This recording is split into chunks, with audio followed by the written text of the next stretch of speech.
Olá pessoal, tudo bem? Sou o Michael, então vamos voltando com mais uma aula sobre as novidades do registro de imóveis a partir da Lei 14.382 de 2022. Então superamos já a Lei 6.015 de 73 e agora vamos dar uma olhada nas alterações em outras leis esparsas por aí, tá? Então vamos começar com a Lei 8.935 de 1994, que é a Lei de Notários e Registradores. Então a redação antiga aqui, ó, do artigo 30, são deveres dos notários e dos oficiais de registro. A nova redação, vamos ver, o artigo 30, o caput não houve alteração, então continua sendo deveres dos notários e dos oficiais de registro, todos aqueles já constavam na lei, e foi incluído o inciso 15. Então passa a ser então dever dos notários registradores admitir pagamento dos emolumentos, das custas e das despesas por meio eletrônico, a critério do usuário, inclusive mediante parcelamento. Tá? Então, o pagamento de emolumentos aí agora passa a ser um direito do usuário realizar um parcelamento. Nós sabemos que as tabelas de emolumentos são bem diferentes, né, em cada estado da federação, mas existem estados que realmente o valor dos emolumentos são bem altos, né? Inclusive com a necessidade aí do repasse de grande parte desses emolumentos para fundos estaduais, fundos de reaparelhamento do Poder Judiciário, Ministério Público, dentre outros. Então, às vezes pode ficar bastante importante, bastante relevante a questão do parcelamento, nesses casos em que os emolumentos realmente superam aí índices muito altos, né? Então, continuando aqui agora, vamos entrando na Lei 10.406 de 2002, o famoso Código Civil, e houve aqui algumas alterações, vamos dar uma olhada. Condomínios de lote, tá? O artigo 1358-A, vamos ver como é que está a redação dele, eu não coloquei aqui, mas o caput não teve alteração e é o seguinte: pode haver em terrenos partes designadas de lotes que são propriedade exclusiva e partes que são propriedade comum dos condôminos, né? É o famoso condomínio de lotes que foi incluído na lei, no Código Civil pela Lei 13.465, que é a lei de regularização fundiária, tá? Então vamos ver o que alterou aqui no artigo 1358-A, tá? Foi o parágrafo 2º, vamos ver aqui. Aplica-se, como era antes, aplica-se no que couber ao condomínio de lotes o disposto sobre condomínio edilício neste capítulo, respeitada a legislação urbanística. E agora passou a tratar da seguinte forma o parágrafo 2º. Aplica-se no que couber ao condomínio de lotes, inciso 1, o disposto sobre condomínio edilício neste capítulo, respeitada a legislação urbanística, e 2, o regime jurídico das incorporações imobiliárias, de que trata o capítulo 1 do título 2 da Lei 4591 de 64, equiparando-se o empreendedor ao incorporador quanto aos aspectos civis e registrários. Então trouxe aí para dar mais segurança jurídica para essa questão dos condomínios de lote, que muitas vezes o empreendedor desse condomínio de lotes, ele age realmente como um incorporador, né? Então, passou a se aplicar aqui de forma expressa com relação a esse empreendedor o regime jurídico das incorporações imobiliárias, né? Com tudo o que traz na Lei 4591. Então, vai poder ser trazido também para o condomínio de lotes, né? Então, tem que ter bastante atenção aqui com relação a isso. Certamente vai dar mais segurança jurídica às relações e... Enfim, interessante essa inclusão aqui do inciso 2 para tratar desse assunto. Com relação ao registro de títulos contraditórios agora, o artigo 1494 do Código Civil foi revogado. Vamos ver como é que ele estava redigido aqui. Não se registrarão no mesmo dia duas hipotecas, ou uma hipoteca e outro direito real, sobre o mesmo imóvel, em favor de pessoas diversas, salvo se as escrituras do mesmo dia indicarem a hora em que foram lavradas. Tá? Trouxe aqui uma nota de rodapé, o 18, vamos ver. Porque permanecem vigentes os artigos 190 a 192 da Lei de Registros Públicos, que tratam especificamente dessa situação aí. Então vamos reler aqui, acho que a gente já até leu em outra aula, mas vamos reler aqui. Artigo 190. Não serão registrados no mesmo dia títulos pelos quais se constituam direitos reais contraditórios sobre o mesmo imóvel. Artigo 191. Prevalecerão para efeito de prioridade de registro, quando apresentados no mesmo dia, os títulos prenotados no protocolo sob o número de ordem mais baixo, protelando-se o registro dos apresentados posteriormente, pelo prazo correspondente a pelo menos um dia útil. Artigo 192, o disposto nos artigos 190 e 191 não se aplica às escrituras públicas da mesma data e apresentadas no mesmo dia, que determinem taxativamente a hora da sua lavratura, prevalecendo por efeito de prioridade a que foi lavrada em primeiro lugar. Então permanecem vigentes esses artigos que eu acabei de citar aqui, tá? Mas o artigo 1494 do Código Civil deixou então de tratar dessa situação. Com relação ao direito real de laje, houve alteração aqui no artigo 1510-E com relação à extinção do direito real de laje. Veja que no artigo 1510-E, da forma como ele estava redigido, a ruína da construção base implica a extinção do direito real de laje, salvo inciso 2, se a construção base não for reconstruída no prazo de 5 anos. E agora, passou a ser tratado da seguinte forma. Se a construção base for reconstruída no prazo de 5 anos. Tá? Então, na verdade, até gerava uma certa estranheza aqui, a forma como estava redigido antes, pois se a construção base não fosse reconstruída no prazo de 5 anos, então não se extinguiria o direito real de laje. Mas veja que há uma incongruência aqui.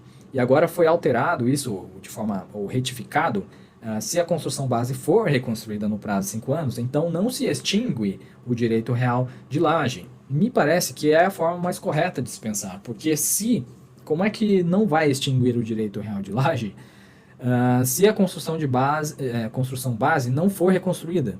Veja que não haverá o direito real de laje, né? Isso vai ficar numa ficção jurídica, vai ficar apenas na matrícula. Agora não.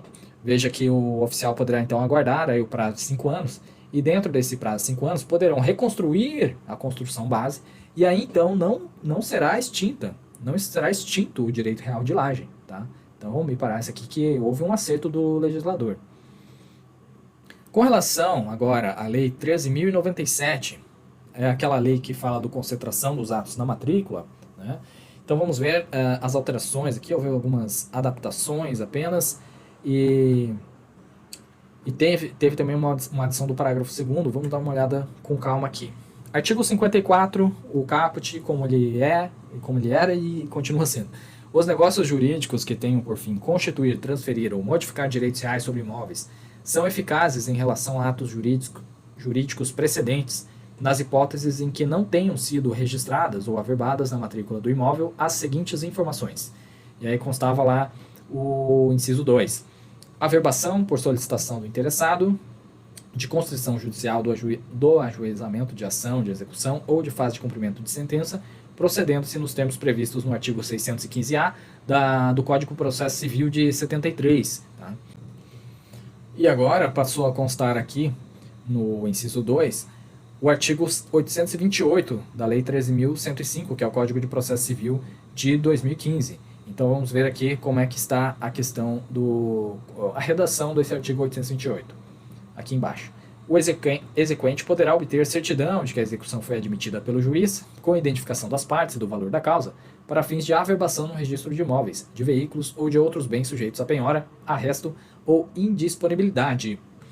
Então, essa aqui é a averbação premonitória, chamada pela doutrina, que a pessoa, o credor, no caso, né, o exequente, ele pode solicitar então a emissão dessa certidão para que ele possa averbar essa certidão de que houve o deferimento, a admissão do processo de execução na matrícula do imóvel, impedindo assim, ou melhor, não impedindo, mas dando notícia de que sobre aquele imóvel existe uma restrição judicial à venda, né? Então vai poder, melhor dizendo, não vai poder argumentar o comprador a boa-fé, né?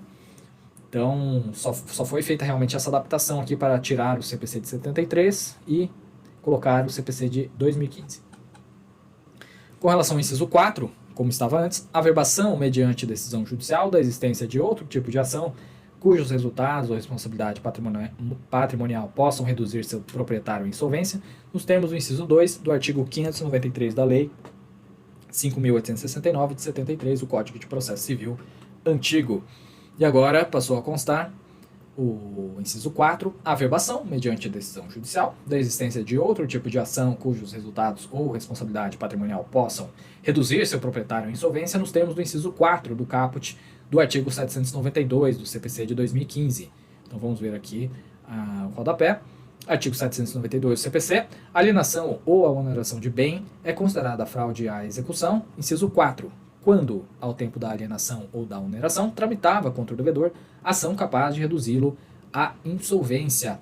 Então, né, quando existe essa ação tramitando, ela pode ser levada à matrícula do imóvel para indicar a existência dessa ação que pode vir a causar a insolvência do devedor. E assim, caso ele venda o imóvel, que é objeto dessa averbação, ele será também considerado fraude à execução. Tá? Então, só revendo aqui, realmente, considerada fraude à execução. Ok? Então, novamente, foi realmente só uma adaptação aqui do Código de Processo Civil de 73 para 2015. Agora, houve aqui uma inclusão interessante do parágrafo 2º, tá? Vamos ver como é que ficou aqui. Para a validade ou eficácia dos negócios jurídicos a que se refere o caput desse artigo, ou para a caracterização da boa-fé do terceiro adquirente de imóvel ou beneficiário de direito real, não serão exigidas: inciso 1. A obtenção prévia de quaisquer documentos ou certidões, além daqueles requeridos nos termos do parágrafo 2º do artigo 1º da Lei nº 7.433, de 1985, e 2. A apresentação de certidões forenses ou de distribuidores judiciais. Então, me parece que há efetivo fortalecimento do princípio da concentração dos atos na matrícula, né?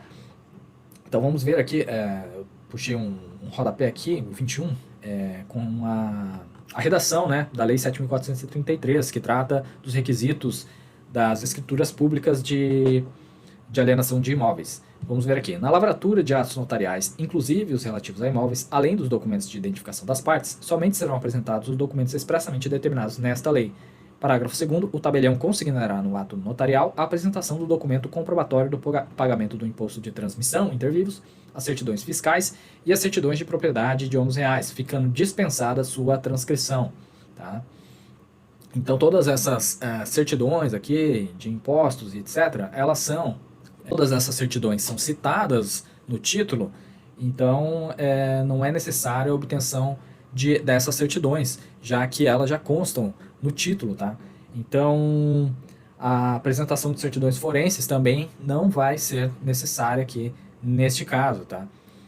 A gente pode citar até como uma exceção a essa situação a questão da adjudicação compulsória, que a gente estudou em uma das aulas passadas, em que se pede, né, expressamente a apresentação de certidões forenses ou de distribuidores judiciais, mas em regra não será necessário, tá, para provar a boa-fé do comprador, ou mesmo no terceiro adquirente, enfim, do comprador ou do beneficiário de direito real, né? Então, houve efetivo fortalecimento aqui do princípio da concentração dos atos na matrícula, tá? Bom, vamos dar uma pausa agora, que depois a gente vai entrar na Lei 6766, que é a Lei de Parcelamento do Solo, e aí vamos ver o que alterou por lá. Ok? Até a próxima!